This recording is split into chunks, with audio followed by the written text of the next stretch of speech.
Kaya alam mo, sorry kata ilong ko. If you're considering or if you're thinking of getting a credit card, consider mo si Maya. Yes, si Maya Black. Oo. Hindi to bayad ha, hindi to sponsored or anything. Walang bayad to. So, I'm just sharing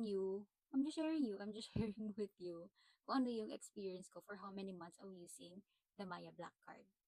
So, okay, eto, 3 things na nagustuhan ko kay Maya Black.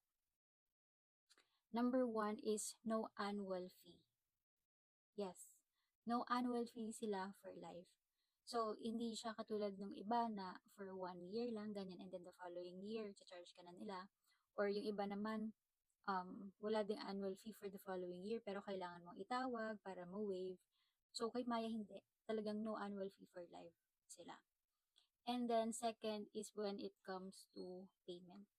So, pag nagbayad ka kay Maya, magre-reflect din agad sa account mo yung binayad mo, like real time. So for example, nagbayad ka ngayon ng 5,000, agad-agad makita mo sa app or sa account mo na available na yung 5,000 ready for use. Hindi mo na kailangan mag-antay ng 1 araw or 2 araw or 3 business days para mag-reflect yung amount na yun sa account mo.